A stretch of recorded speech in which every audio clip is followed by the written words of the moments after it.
அதே மாதிரி வந்து பல சஹாபாக்கள் ரசூலுல்லாஹ்ட்ட வர்றாங்க. வரும்போது அவங்கள பற்றி வர்ணித்து சில ஹதீஸுகளில் சில விவரங்கள் வருது. அதில் ஒரு விஷயம் என்னென்னு கேட்டால், இந்த வாயில் இப்னு ஹுஜர்னு ஒரு ஆள், இவர் வந்து இதில் சனாங்கிற பகுதியில் உள்ள ஒரு ஆள், அவர் அங்கே ஹலரமௌத்துங்கிற ஊரில் உள்ள ஒரு ஆள். அவர் வந்து இஸ்லாத்தை ஏற்றுக்கொண்டு ரசூலுல்லாஹ்ட்ட தங்கி அவங்க எப்படி தொழுகிறாங்க போகிறாங்க என்று அறிந்து கொள்வதற்காக மதீனாவுக்கு வர்றாரு. ஏன்னா வந்து என்ன செஞ்சாங்கன்னா, இதே மாதிரி போய் நம்ம ஊரில் தொழுணும்ல, அதை கற்றுக்கிறதுக்காக வந்து என்ன செய்வாங்கன்னா, சில நாட்கள் வந்து தங்கிடுவாங்க. தங்கி ரசூலுல்லாஹ் எப்படி தொழுகிறாங்க, அவங்களுடைய ஆக்டிவிட்டீஸ் எல்லாம் கவனித்துட்டு போய் அதை அப்படியே அவங்க வாழ்க்கையில் கடைப்பிடிப்பாங்க. அதுக்குண்டு வாயில் இப்னு ஹுஜருங்கிறவர் வர்றார். அவர் தான் அந்த விரல் அசைக்கிற ஹதீஸ்லாம் அறிவிக்கிறார்.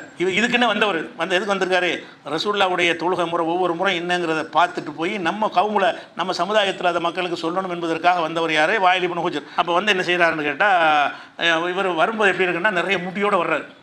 அங்கேருந்து வரும்போது என்ன செய்கிறது, தலைப்புறம் பயங்கரமாக நிறைய முடி வைத்தவராக வருகிறார். அப்போ ரசூல் என்ன செய்கிறாங்கன்னா, துபாப் அதை எடுத்துருப்பாங்கிறாங்க. முடி நிறைய முடியோடு வர்றாரு. அப்போ ரசூல் என்ன செய்கிறாங்கன்னா, துபாப்னா எடுத்துருங்கிறாங்க.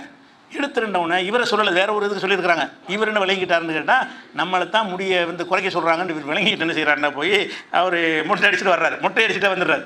ரசூலுல்லாஹ் அந்த முடி பிடிக்கல, முடி எடுக்க சொல்லிட்டாங்க அப்படின்னு சொல்லிட்டு அவர் என்னைத்தான் சொல்கிறாரு, நான் தப்பாக நினைத்து கொண்டு ஃபஹத்து மின் ஷாரி, நான் முடியெல்லாம் கலைந்து விட்டேன், பிறகு வந்தேன் அப்படின்னு சொன்னோன்னே ரசூல் என்ன செய்கிறாங்க, உன்னையே சொல்லலை, இப்போ நான் வேறு விஷயத்துக்கு சொன்னேன், உன்னை சொல்லவே இல்லையே அப்படின்னு என்ன செய்கிறாங்க, உன்னை நான் சொல்லலை, நீ எடுத்துருக்க தேவையில்லை, முடி வைக்கலாங்கிறாங்க. அப்போ முடி நிறைஞ்ச முடியோடு ஒருத்தர் வர்றாரு. அப்போ ரசூலுல்லாஹ் வந்து இதே தொப்பி போடல, எது என் முன்னாடி வந்து தொப்பி போடாமல் வருவியா, என் முன்னாடி தலைப்பா கட்டாமல் வருவியா, தலையை மறைக்காமல் வருவியான்னு கேட்கல. என்ன செய்கிறாங்க, அவங்க கண்டுக்கிறவே இல்லாத அவராக என்ன செஞ்சிட்டாருன்னா, அது எடுத்துருன்னு சொன்ன வேறு ஏதோ ஒரு விஷயம் சொல்லியிருக்கிறாங்க. இவர் என்னை தான் சொல்கிறாங்கன்னு விளங்கிட்டு போய் செஞ்சுட்டார். ரசூலுல்லாஹ் அந்த ஏப்பான்னு கேட்கும்போது, லம் ஆயின்கனா உன்னைய நாடலை ஏப்பான்னு வேற ஒரு ஆளுக்குன்னு சொன்ன வேற ஒரு செய்திக்கு சொல்லியிருக்கிறாங்க. எடுத்துருந்தாங்க, என்னத்துக்கு சொன்னாங்கன்னு தெரியல, வேற ஒன்றுக்கு சொன்ன, உனக்கு சொல்லவே இல்லையா அதை அப்படிங்கிறாங்க. அப்போ இதில் என்ன, இது நசையில் வரக்கூடிய ஒரு ஹதீஸு. அப்போ வாயில் இப்னு ஹுஜருங்கிற ஒரு சஹாபி நீண்ட முடி உள்ளவராக இருக்கிறாரு, ரசூலுல்லாஹ் முன்னாடி வர்றாரு. அப்போ நீண்ட முடியோடு வருவது வந்து மார்க்கத்தில் தடுக்கப்பட்டது கிடையாது. ரசூலுல்லாஹ் போன்ற ஒரு மத குரு தான் அந்த இடத்துல இருக்கிறாங்கல்ல, அவங்கள பார்க்க போனால் கூட சும்மா தலையை திறந்துக்கிட்டு போகலாம். அஜர்த்துக்கு முன்னாடி தொப்பி போடணும்னு சொல்லுவாங்களா, நான் அஜர்த்து வர்றேன், ஏன் முன்னாடி தொப்பி போடாமல் இருக்கிறேன்லாம் கேட்பாங்க. அப்போ அந்த மாதிரியான ஒரு கருத்து மக்கள்கிட்ட இருக்குது. அது கிடையாதுங்கிறது இதில் வழங்குது. அல்லாஹ்வுடைய ரசூலை பார்க்க வர்றாரு, நிறைய முடி வச்சுக்கிட்டு வர்றாரு.